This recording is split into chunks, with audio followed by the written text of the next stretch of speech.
Hey guys, Austin Baraki here. I'm a starting strength coach, physician, and powerlifter, and I've been coaching your beloved Alan Thrall. He's been doing a great job so far, and he's shared some of what he's learned in several recent videos. Today, he's asked me to discuss some of the most common issues we see when coaching the deadlift, as a follow-up to his excellent explanation of our 5-step setup method. To give a bit of background, this method was developed by watching lots and lots of different people deadlift very heavy weights. People come in all different shapes and sizes, so deadlifts can look pretty different from person to person.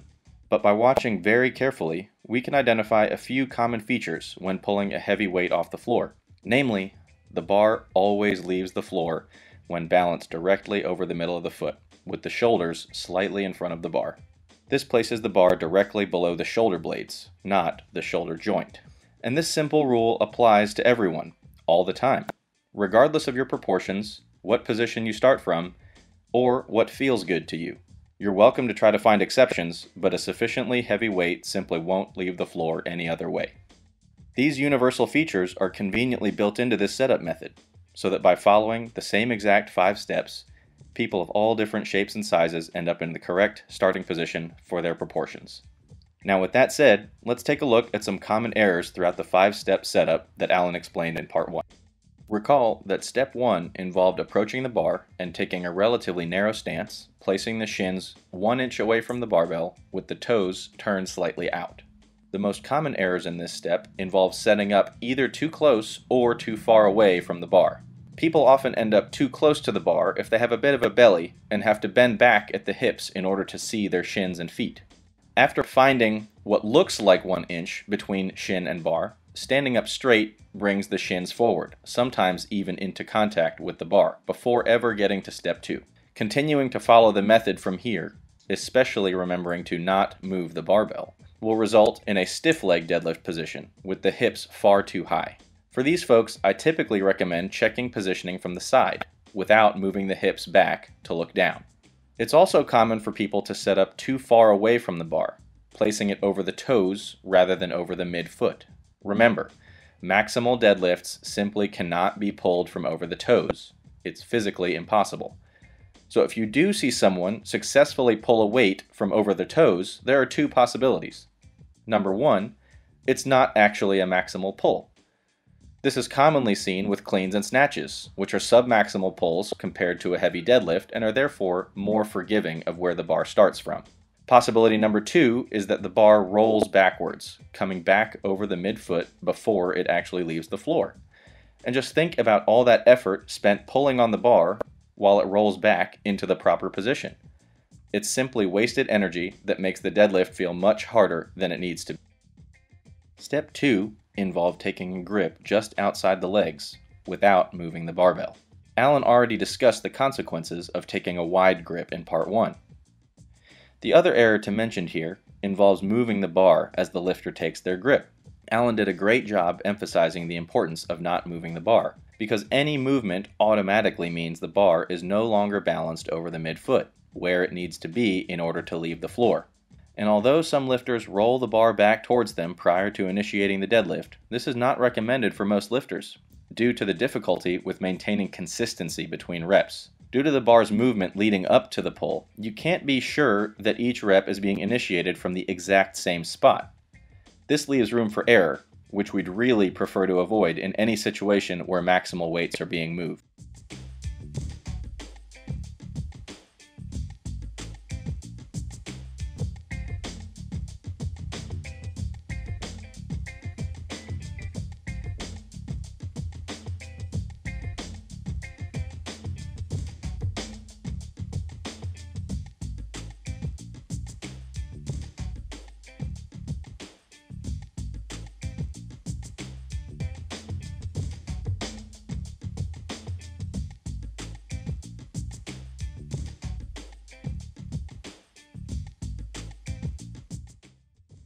Step 3 involved bringing the shins to the bar without moving the bar.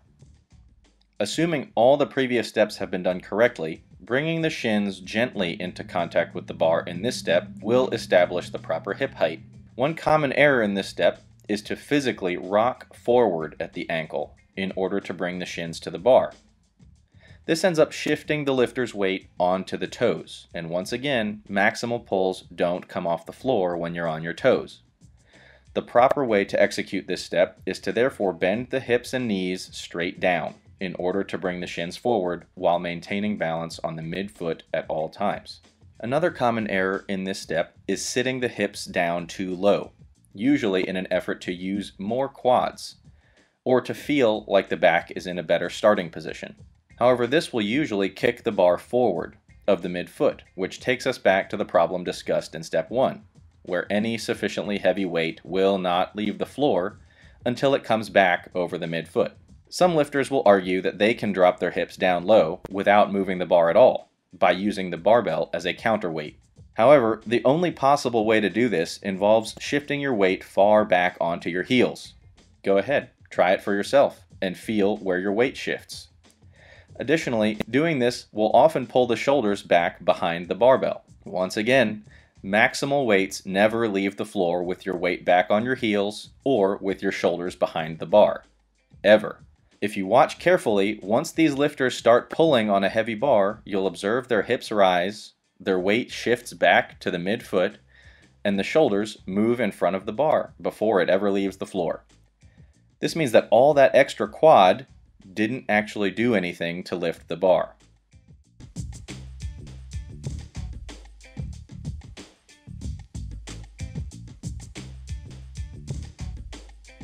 So to summarize, if your hips rise significantly before the plates leave the floor, you probably set up with your hips too low in the first place. Step 4 involved lifting the chest up in order to flatten the back, without dropping the hips any lower. Failure to achieve a flat-backed position is often due to a lifter's expectation that the position should feel comfortable. This is not the case. A tight, flat-backed deadlift setup that produces adequate tension and pulls all the slack out of the bar is not a comfortable position to be in. And a comfortable start position is very likely to be incorrect. In an effort to avoid this uncomfortable position, some lifters will simply drop their hips to make it feel like they've flattened their back, a problem we just discussed in the previous step.